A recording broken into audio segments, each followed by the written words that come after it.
একটু সতর্ক থাকবেন, একটু সতর্ক এই জন্য থাকবেন, আমার নবী শ্রেষ্ঠ উম্মতদের পরিচয় দিয়ে দিয়েছেন। হাদিসে পাকের মধ্যে বলেছেন আমার শ্রেষ্ঠ উম্মত হচ্ছে আমার সাহাবীরা। সুবহানাল্লাহ বলবেন না? আমার সাহাবীগণ আমার শ্রেষ্ঠ উম্মত। কেননা এই হাদিসের ইবারতের মধ্যে আছে আবার রাহা কুলুবান, তাদের অন্তরটা বিশাল, তাদের অন্তর বড়। আমরা যদি প্রকৃত নবীর উম্মত হই আমাদের মনটা বড় হতে হবে, আমাদেরকে মানুষকে মেহমানদারি করতে হবে, সম্মান দিতে হবে। কষ্ট হলেও মানুষের মনে কষ্ট দেওয়া হয় এরকম দমক দিয়ে কথা বলা যাবে না। এখানে আমার নবীর সাহাবীদের শ্রেষ্ঠ উম্মতের কথা বলে দিয়েছেন, উলাইকা আসহাবু মুহাম্মাদিন সাল্লাল্লাহু তাআলা আলাইহি ওয়াসাল্লাম কানু আফদালা হাযিহিল উম্মতি আবাররাহা কুলুবান ওয়া আ'মাকাহা ইলমান ওয়া আকাল্লাহা তাকাল্লুফান ইখতারহুমুল্লাহু লিসুহবাতি নবিয়িহি ওয়া লিইকামাতিদ দ্বীন ফাআরিফু লাহুম فضلهم وأتبعوهم على آثارهم وتمسكوا بما استطعتم من أخلاقهم وسيرهم فإنهم كانوا على الهدى المستقيم سبحان الله তাদের অন্তরটা বিশাল হবে কিন্তু জ্ঞান গরিমায় তারা বেশি হবে, অধিক জ্ঞানের অধিকারী হবে, গভীর জ্ঞানের অধিকারী হবে। তাদের কাছে বখিলতা, সংকীর্ণতা, স্বল্পতা, বখিলতা তাদেরকে গ্রাস করতে পারবে না। তারা কোনো অবস্থাতে কৃত্রিমতা, বখিলতা তাদেরকে গ্রাস করতে পারবে না। কেন? ইখতারহুমুল্লাহ, আল্লাহ তাদেরকে আমার নবীর জন্য নির্বাচিত করেছেন।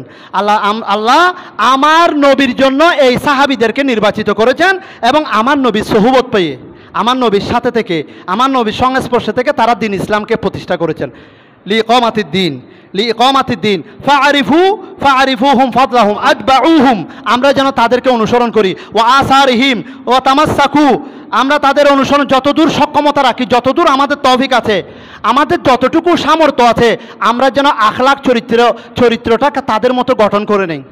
নবী সাহাবীদের মতো যেন আমাদের চরিত্রটাকে আঁকড়ে ধরি, শক্ত করে মজবুত করি। কেননা সঠিক হেদায়েতের পথে, সঠিক সিরাতুল মুস্তাকিমের পথে তারাই সুদৃঢ় ছিলেন, তারাই অটল ছিলেন। আন মুহাম্মদ ইবনে বিলাল আবিদিন রাদিয়াল্লাহু তাআলা আনহু আন্না নবী সাল্লাল্লাহু আলাইহি ওয়াসাল্লাম ক্বালা ইসনাতানি ইয়াকরাহুহুমা ইবনু আদম আল মাউত ওয়াল মাউতু খায়রুল লিল মুমিনি মিনাল ফিতনাতি ওয়া ইয়াকরাহু ওয়া কিল্লাতুল মালি আকাল্লু লিল হিসাবি।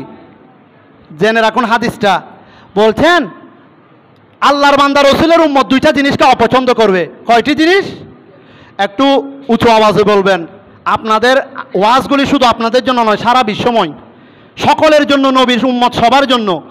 আমার নবীর উম্মত দুইটা জিনিসকে অপছন্দ করবে। এক নাম্বার হচ্ছে মৃত্যু, মরে যাওয়াকে। আমার নবীর উম্মত মরে যাওয়াকে অপছন্দ করবে। কেউ মরে যাওয়াটাকে পছন্দ করে না। যদিও বা যারা আত্মহত্যা করে তারা তো কাফের হয়ে মরে।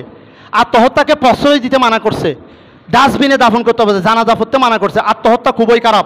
যে স্টাইলে মারা যাবে সে স্টাইলে বারবার শাস্তি হবে কবরে, নাউজুবিল্লাহ। যারা আত্মহত্যা করে মারা যায়, যেভাবে মারা গেছে আযাবের ফেরেশতারা তাদেরকে সেই স্টাইলে বারবার রু দিবে মারবে। সেই জন্য মৃত্যু কোনোভাবে কাম্য নয়। খেয়াল রাখুন, আত্মহত্যা কোনোভাবে কাম্য নয়। আমার নবীর উম্মত মৃত্যুকে পছন্দ করবে না। তবে হাদিসে পাকে যেভাবে বললেন মনটা ভরে গেল, খায়রুল লিল মুমিনি মিনাল ফিতনাতি। তবে প্রকৃত আল্লাহর বান্দা রাসূলের উম্মত, প্রকৃত মুমিন বান্দা যখন ফিতনা আসবে, ফিতনার যুগ, আল্লাহর কাছে ফরিয়াদ করবে, আল্লাহ আমি তো মৃত্যুকে মরে যাওয়াটাকে পছন্দ করি না, তবে ফিতনায় পড়ার আগে, বিপদে পড়ার আগে, ঝামেলায়, হিংসা, বিদ্বেষ, ফাসাদের মধ্যে পড়ার আগে আল্লাহ আমি একজন সম্মানিত মানুষ, আমাকে দুনিয়া থেকে উঠিয়ে নিন। তবে মৃত্যুকে তখন ভালোবাসবে।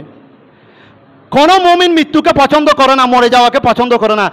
যখন সে ভাববে আমি ফিতনায় পড়ে যাব, আমাকে অসম্মান করা হবে, আমাকে বেইজ্জত করা হবে, তখন মুমিনগণ ফরিয়াদ করবে, তখন ফিতনার চেয়ে মৃত্যুকে ভালোবাসবে, ফিতনার চেয়ে মৃত্যুকে ভালোবাসবে। আমার রাসূলে পাকের হাদিস।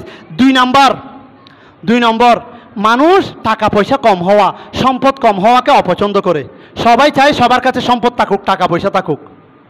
তবে আল্লাহ রাসূল সুসংবাদ দিচ্ছেন যাদের সম্পদ কম কবরের মধ্যে তাদের হিসাবও কম। সুবহানাল্লাহ। তবে আল্লাহ রাসূল সুসংবাদ দিচ্ছেন যারা গরিব, অসহায়, অল্প আছে, মধ্যবিত্ত, যাদের সম্পদ কম তাদের হিসাবও কম। প্রিয় হাজরিন, আমরা বারবার মানুষকে ওয়াজ করি আখেরি জামানা। আমরা কি আজও শুদ্ধ হয়েছি? আমরা কি নিজেদেরকে পরিশুদ্ধ করেছি? আমাদের দুঃখ থেকে যাবে মনে, আমার নবী আমাদের জন্য যেভাবে কষ্ট করেছেন, আমরা আমাদের নবীর দিনকে, ইসলামকে হিংসা করে, অহংকার করে শেষ করে দিয়েছি। আমাদের নবী এতিম ছিলেন, দুনিয়াতে আসার আগে বাবা হারিয়েছেন, দুনিয়াতে এসে 6 মাসের ভিতরে নিজের জন্মদাত্রী মাকে হারিয়েছেন, তারপরে খালার কাছে লালিত পালিত হয়েছেন। এভাবে যদি মদিনা শরীফ থেকে একজন মুসলমান, আল্লাহর প্রথম বান্দা, প্রথম মুসলমান যদি সারা বিশ্বের মধ্যে ইসলাম ধর্ম প্রচার করতে পারে, আমরা কি আদৌ আমাদের আশেপাশে কোনো হিন্দু পাড়া, বৌদ্ধ পাড়ায় গিয়ে একটা মুসলমান বানাইতে পেরেছি? এটা আমাদের জন্য খুবই লজ্জাজনক, এটা খুবই হাস্যকর।